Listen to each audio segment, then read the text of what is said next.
নমস্কার, আমার বাস্তব জীবন চ্যানেলে আপনাদের সবাইকে স্বাগত। আজকের একটি খুব ইন্টারেস্টিং গল্প নিয়ে এসেছি। আপনাদের কাছে অনুরোধ, এই গল্পটি একটু মন দিয়ে শুনবেন। এই পৃথিবীতে যত মানুষ আছে সবাই মনে করে আমি সুখী না, আমি দুঃখিত। সে যে বড়লোক হোক, যে পয়সাশালী লোক হোক, ধনী ব্যক্তি হোক, আর সাধারণ মুচি মাথর কুলি দিনমজুর হোক, সেও যেরকম মনে করে আমি সুখী না, আমার কাছে সুখ নেই। যিনি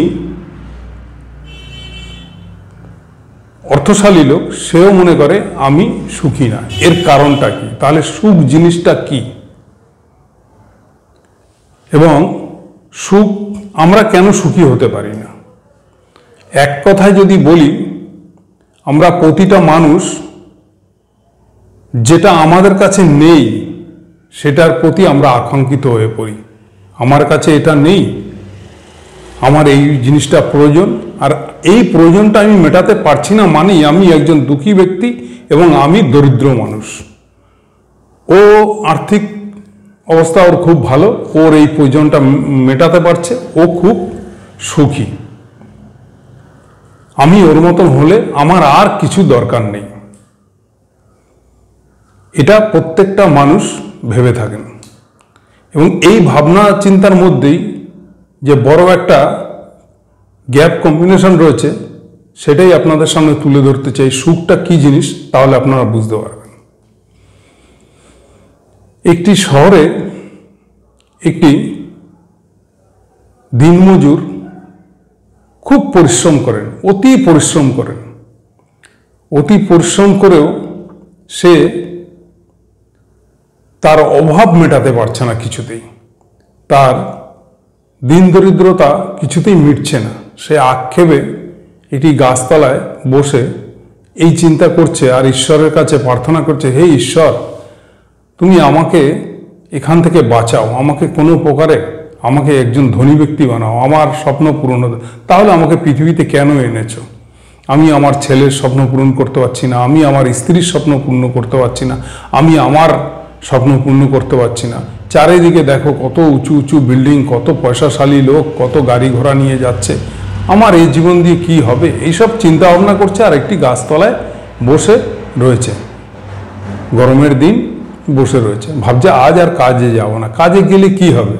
চালের পয়সা হয়তো ডালের পয়সা হয় না, ডালের পয়সা হয়তো গাড়িতে চড়ে যাওয়ার পয়সা হয় না, ছেলের স্কুলের পয়সা দেই তো টিফিনের পয়সা দিতে পারি না। আর কাজ করে কি হবে? এই কাজ করে কি বা করবো? আর পারবো না আমি চুরি ডাকাতি করতেও। এই চিন্তা করছে। এমন সময় একটি সাধু ওখান থেকে হেঁটে যাচ্ছে। সে যেতে যেতে বলছে, বাছা, আমাকে কিছু ভিক্ষে দিবি? তখন সে সাধুর মুখের দিকে তাকিয়ে বলছে, তোমার কি আর ভিক্ষে চাওয়ার আর জায়গা পাওনি? আমাকেই তোমার পছন্দ হলো? আমি এক দিন দরিদ্র, আমি আমার জীবনের জ্বালায় জ্বলছি, আমি সেই চিন্তা এখানে বসে বসে করছি। নেই পকেটে পয়সা, নেই খাওয়ার পয়সা, নেই থাকার পয়সা, ছেলেকে কি দেবো, মেয়েকে কি দেবো, আমার ঘরের স্ত্রীকে কি দেবো, আর তুমি এসে আমার কাছেই সাহায্য চেয়ে। তুমি কি এই দুনিয়াতে আর কোনো মানুষ দেখতে পাওনি? ধনী ব্যক্তিদের বাড়ি ঘর চারিদিকে দেখতে পাচ্ছ না? তুমি আমাকেই পছন্দ হলো? বলছে, কেন, তুই খুব দুঃখী? হ্যাঁ বাবা, আমি খুব দুঃখী, আমি আর পরিশ্রম করে পারছি না, আমি এ জীবন রাখতে চাই না। তখন বলছে, তুই ধনী হতে চাস? ধনী হলে তোর সব স্বপ্ন পূর্ণ হয়ে যাবে? বলছে, হ্যাঁ বাবা, আমার সব স্বপ্ন পূর্ণ হয়ে যাবে, আমার কাছে পয়সা থাকলে আমার সব স্বপ্ন পূর্ণ হয়ে যাবে। তখন বলছে, চল আমার সাথে, আমি তোকে আজই ধনী করে দেব। তখন বলছে, চলো। যেতে যেতে ওকে বলছে, আচ্ছা, তুই আম্বানির নাম শুনেছিস কোনোদিন? বলছে, হ্যাঁ শুনেছি। তা আম্বানির ছোট ছেলের কিছুদিন আগে বিয়ে হয়েছে, জানিস তো? বলছে, হ্যাঁ।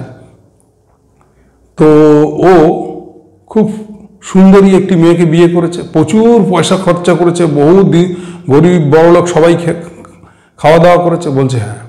বলছে, জানিস ও খুব দুঃখে আছে। বলছে, কেন? ওর কিসের দুঃখ? বলছে দেখ, টাকা পয়সা তো আর চিবিয়ে খাওয়া যায় না, তার থেকে আনন্দ পাওয়া যায় না। পৃথিবীর সব থেকে জানিস সুখের সম্পদ কি? বলছে না বাবা। বলছে পৃথিবীর সব থেকে সুখের সম্পদ হচ্ছে তার এই দেহ। তা বলছে হ্যাঁ, এটা ঠিকই বলেছ। আমার যদি একটা পানা থাকতো তখন কি হতো, বা যদি আমার চোখ না থাকতো, আমি যদি অন্ধ থাকতাম, তা কি হতো, এটা ঠিকই। তো ওর তো সবই আছে। বলছে হ্যাঁ, ওর সবই আছে, কিন্তু দেখেছিস অর্থের লোভে সুন্দরী কন্যা ঠিকই এসছে ওর কাছে, কিন্তু ওর ভিতরে যে কষ্ট রয়েছে সেটা কিন্তু কেউ বুঝতে পারে না। বলছে কীরকম? বলছে ও ছোটোখাটো একটা চলতা ফেরতা হাতি। ও যে রাস্তাটা তুই 10 মিনিটে চলে যাবি, ওর সেটা আধা ঘন্টা লাগে জানিস যেতে। কারণ ওর দেহটাকে নিয়ে ওর যেতে কষ্ট হয়। ও এত মোটা এবং এত ভারী শরীর। ও যদি মনে করে তোর সাথে ছোটাছুটি খেলা করবে, ও পারবে না। বলছে হ্যাঁ ঠিকই বলছো। ও যখন তখন যেখানে খুশি যেতে পারে না। ও যখন তখন যেখানে খুশি ঘুরে বেড়াতে পারে না। যা খুশি ও খেতে পারে না। ওর জীবনযাপন কতটা কষ্ট সেটা একমাত্র ওই জানে। ওর কাছে শুধু অর্থ আছে আর ওর কাছে সব কিছুর অভাব। তাই তো, এটা তো কোনোদিন ভেবে দেখিনি। বলছে ঠিক আছে চল, আর একটা জায়গায় তোকে নিয়ে যাই। নিয়ে গেছেন একজন ব্যক্তির কাছে, চল তোকে দেখাবো আজকে। নিয়ে গেছে, দেখছে এক বিলাসবহুল বাড়ি, তার নিচে অনেক মার্কেট টার্কেট রয়েছে, তো লিফটে উঠতে হচ্ছে। তো বলছে এ বাড়ি, এটা কোথায় যাচ্ছি? বলছে এটা একজনের বাড়িতে যাচ্ছি। বলছে বাড়িতে লিফট? বলছে হ্যাঁ। বলছে নিচে যে মার্কেট? বলছে সব ওই ব্যক্তির। তো উঠেছেন, জিগেছেন। 8-10 তলা ওঠার পরে একটি রুমে, বিলাসবহুল রুমে এক ব্যক্তি, মোটামুটি মধ্যবয়সী, এই প্রায় 70 পার হয়ে গেছে এরকম এক ব্যক্তি। শারীরিক ক্ষমতা সেরকম একটা কিছু নেই। একজন লোক আছে, একটি মহিলা, কাজের মহিলা, দেখাশোনা করে। তো বলছে দেখ, ইনি হচ্ছেন এই বাড়ির মালিক। বলছে কি বলছেন? বলছে হ্যাঁ, এত সম্পত্তির মালিক ইনি? বলছে হ্যাঁ। বলছে এর ছেলে মেয়ে? বলছে ওনার ওয়াইফ মারা গেছেন বেশ কয়েক বছর আগে ক্যান্সার আক্রান্ত হয়ে। তো বলছে ছেলে মেয়ে? বলছে ছেলে মেয়ে আছে, আমেরিকায় বসবাস করে। তা বাবাকে বছরে একবার দেখতে আসারও তাদের কাছে সময় নেই, কারণ এত পয়সাশালী লোকের ছেলেরা, বিলিয়ন ছেলে পড়ালেখা করে মানুষ হয়েছে, তারা আমেরিকায় বসবাস করে।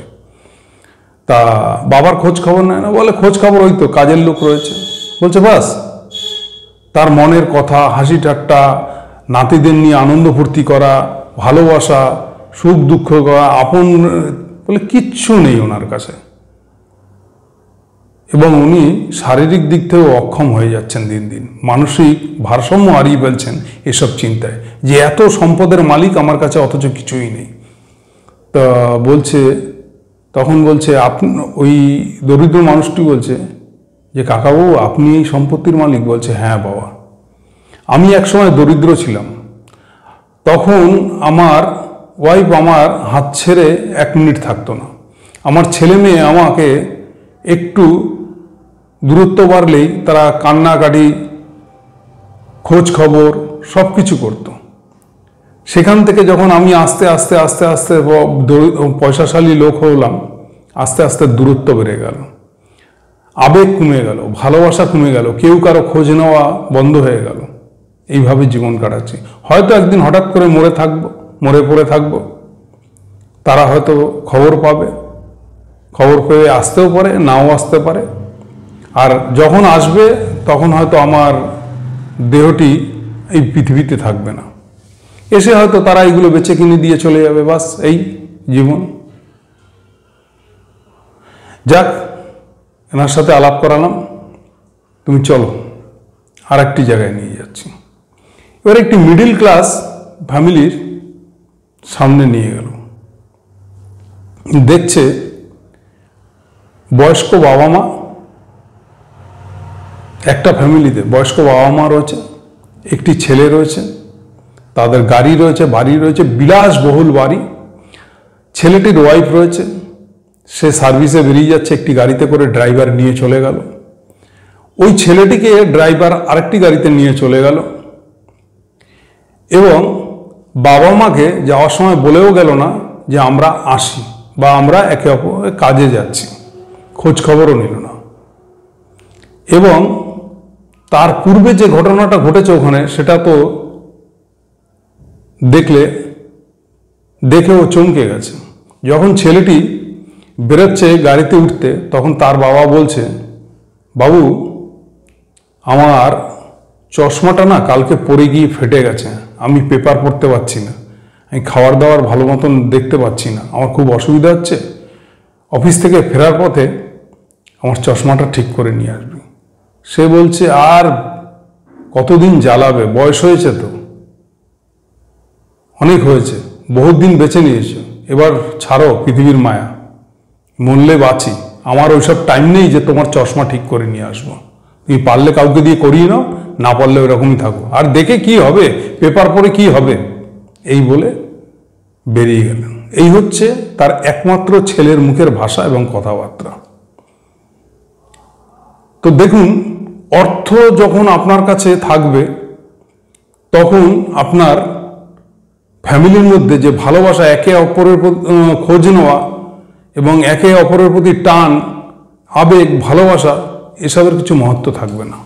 কেননা ওই ছেলেটি জানে আমার বাবা মাকে দিয়ে এখন আর দরকার নেই, এখন আমার কাছে প্রচুর অর্থ রয়েছে, বাবা মা থেকেই কি হবে, উল্টো বোঝা, কাজের চাপে আমি বাবা মার দিকে পিছনে যদি থাকি তাহলে আমার কাজের ক্ষতি হবে, আমার পয়সা গমনের দিক দিয়ে ক্ষতি হবে, হয়তো একটা কন্ট্যাক্ট ধরতে পারবো না, মানে এরকম চিন্তা ভাবনা তাদের মধ্যে। এবং বাবা মার ওই একবার চিন্তা করুন যে ওই বাবা মা ওই ছেলেটির হাত ধরে ছোটবেলায় কত জায়গায় বেড়াতে নিয়ে গেছে, কত জায়গায় ঘোরাতে নিয়ে গেছে, কত স্বপ্ন পূরণ করেছে, কত কি না করেছে। আজ বাবা মার সাথে একটু ভালোভাবে কথা বলার তাদের সন্তানের সময় নেই, কেননা এখন বাবা মা বৃদ্ধ হয়ে গেছে বলে বোঝা হয়ে গেছে। এটা কি কারণে? এর কারণ হচ্ছে মূলত পয়সা। তো পয়সা থাকলেই সুখ হয়, এই হচ্ছে সাদা, যার কাছে নেই তার কাছে চিন্তাটা হচ্ছে পয়সা থাকলেই সব সুখ। তো পয়সা থাকলে কিরকম সুখ সেটা একবার চিন্তা করুন। সুখ কিন্তু পয়সা দিয়ে হয় না, সুখী মানুষ আলাদা হয় যারা মনের দিক থেকে শান্ত, যারা ভাবে আমার কাছে বর্তমানে যেটা আছে এটার প্রতি মায়া যদি থাকে, এটাকে যদি আগলে ধরতে পারি, এটাকে যদি সুন্দর সাজিয়ে রাখতে পারি, যাদের এই মনোভাব থাকে তারাই একমাত্র সুখী।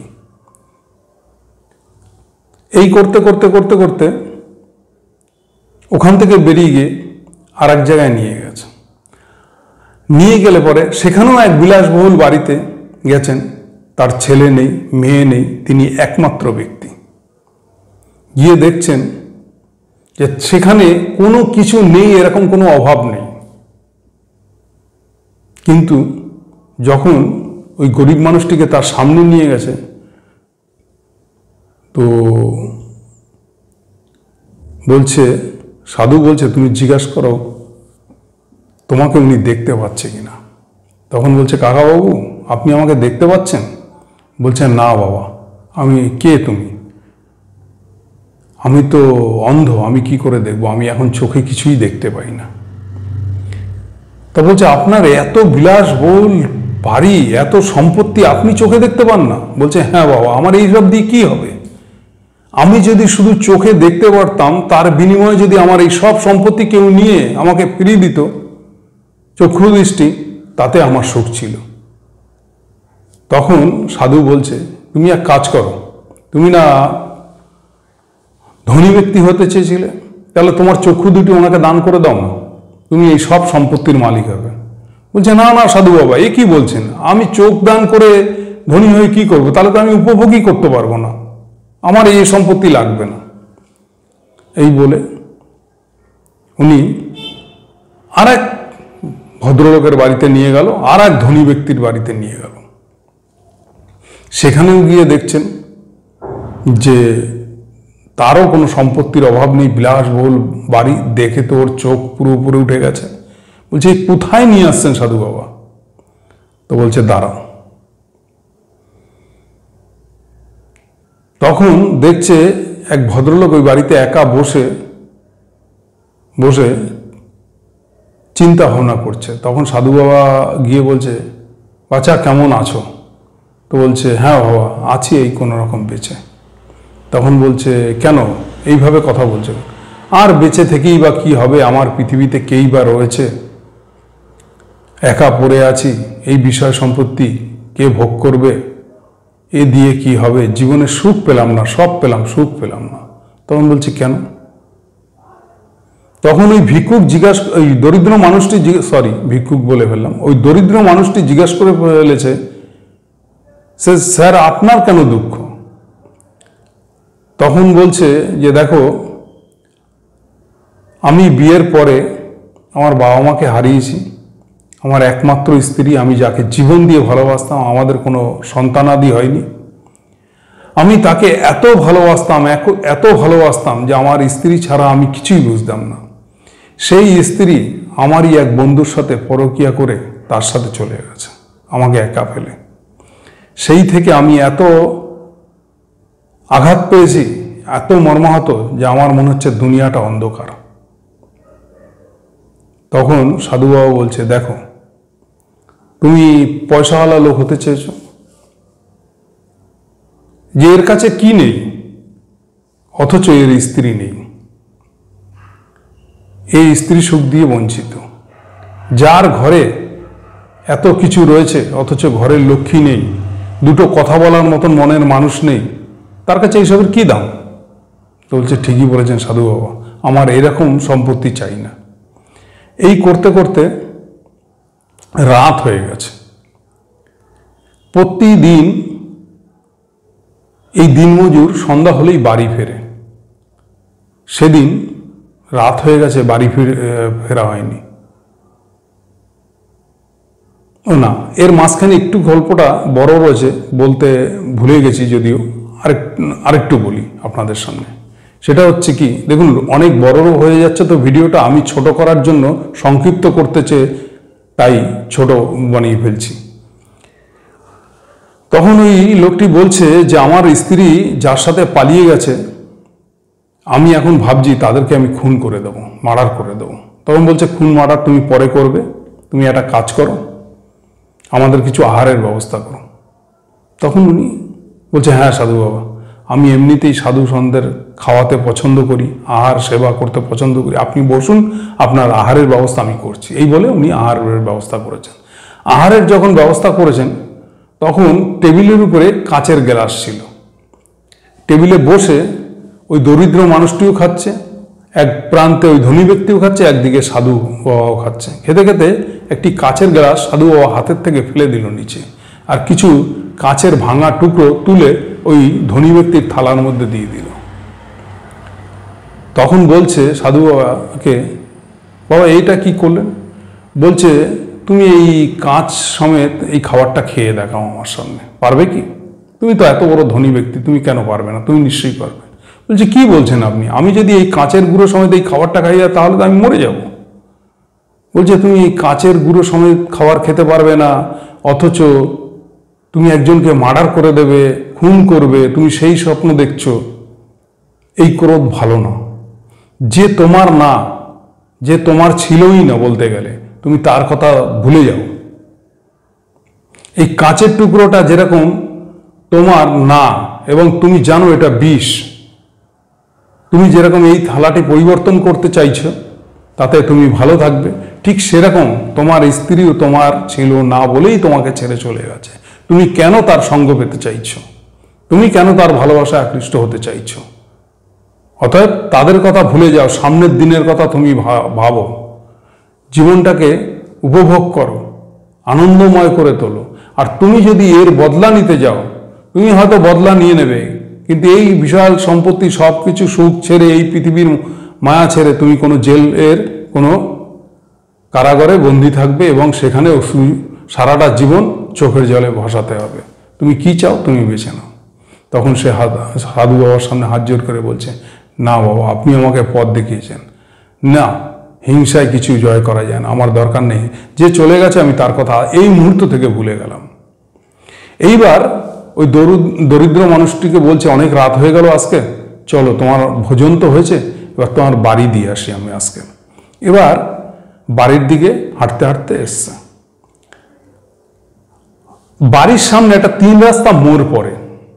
ওই 3 রাস্তার মোড়ে এসে দেখছে তার ছোট দুটো বাচ্চা নিয়ে তার স্ত্রীর দুদিকে আঁচল টেনে এরকম ধরে বাচ্চাগুলো হিচকি তুলে কান্নাকাটি করছে এবং স্ত্রীর চোখ ছলছল করছে।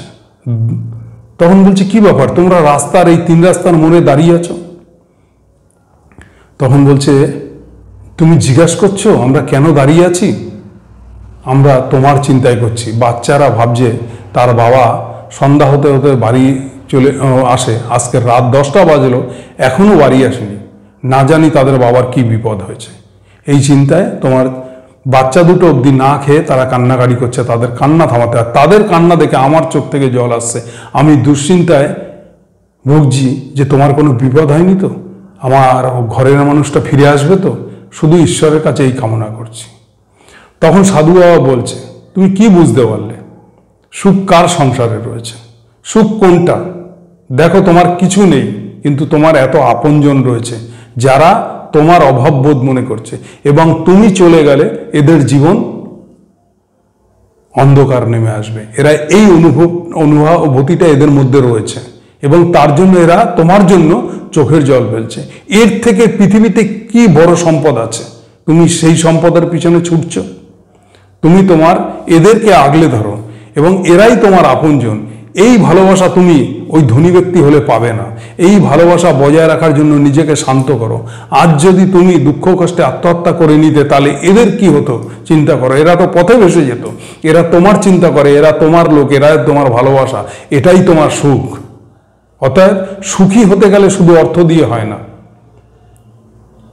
সুখ কোনো অর্থশালী ব্যক্তি হোক আর যেই হোক, বা কোনো এডুকেটেড ব্যক্তি যদি সমাজসেবামূলক কোনো কাজ করতে পারে, বা জীবনে যদি কোনো নাম কামাতে পারে, জীবনে যদি সে এমন কিছু সৃষ্টি করতে পারে যার দ্বারা সমাজ বদলানো যায়, সমাজে পরিবর্তন আনা যায়, সমাজ বিশৃঙ্খলা থেকে সুশৃঙ্খলা সৃষ্টি করতে পারে এবং সমাজকে কিছু দিতে পারে এবং পরিবারকে কিছু দিতে পারে, যাকে দেখে মানুষ আনন্দিত হয় এবং যার বক্তব্য শুনে মানুষ হাততালি দেয়, সেইটা হচ্ছে সুখ।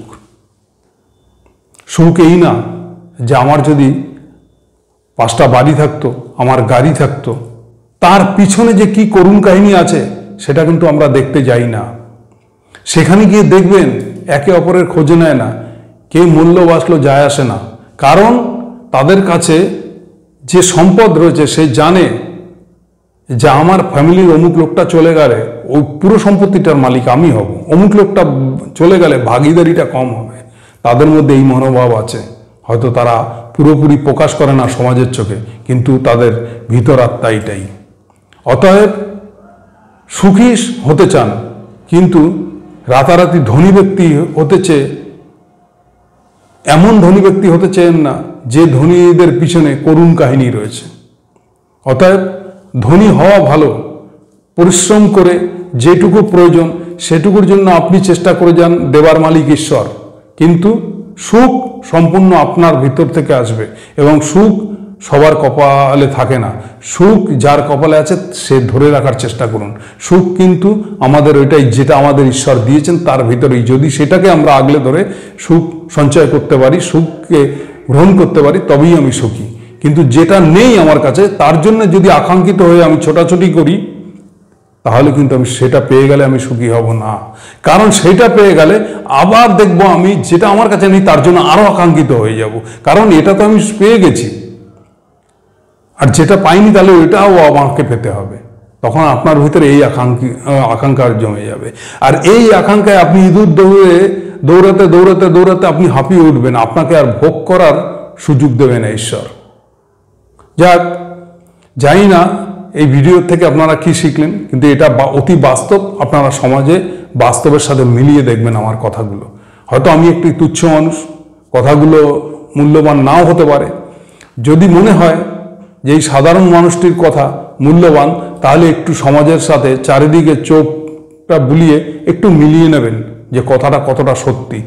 আমার ধারণা কথাটা 99% সত্যি। তাই আপনাদের কাছে অনুরোধ রইল এই ভিডিওটি না কেটে সম্পূর্ণ দেখার এবং লাইক সাবস্ক্রাইব করুন আমার চ্যানেলটিকে এবং লাইক করুন এবং কমেন্ট করুন। কমেন্টের মাধ্যমে আমাকে জানান আপনাদের কেমন লাগলো। ধন্যবাদ।